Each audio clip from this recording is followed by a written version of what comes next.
But எனக்கு அந்த கெட்ட வார்த்தை பேசுறது இருக்குல்ல, எனக்கு அந்த தைரியம் இல்லாம இருக்கு. எனக்கு அந்த ஃபார்ம் ரொம்ப புடிச்சது. உண்மையிலேயே அது கவிதை மாரி. யார் கையாள்றாங்கிறதுல தான் இருக்கு. இப்போ சர்ஸ சொல்லுவாங்க, இது சொல்லுவாங்க. They both were clear. எதுக்கு அத ஹேண்டில் பண்றாங்கங்கிறதுல அவங்க 2 பேத்துக்கிட்டயுமே ஒரு தெளிவ நான் பார்த்தேன். பயங்கரமான ஃபேன் 2 பேரும். நான் நக்கலைட்ஸ பார்த்தப்ப தான், நாம போணும்னு நெனைக்கிற ஏரியா இதானே. சும்மானாச்சு. நக்கலைட்ஸ்ல ஜாயின் பண்ணேன். சும்மானாச்சுக்கா இருந்தப்போ, அடடா! இதுதானே அப்படிங்கிற மாரி இருந்தது. ஓ!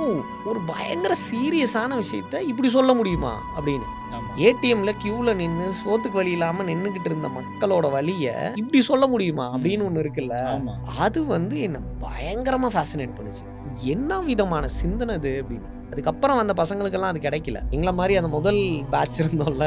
ஃபேவரட் பேட்ச் எங்களுக்கு வந்து எங்களுக்கு வந்து பிரசன்னாவோட ரெகுலரா பேசக்கூடிய, கூட இருக்க, எப்பவுமே கிட்ட இருக்கிறப்ப அதோட வேல்யூ தெரியாதுல்ல. அப்படி இருந்தவன் தான் நானு.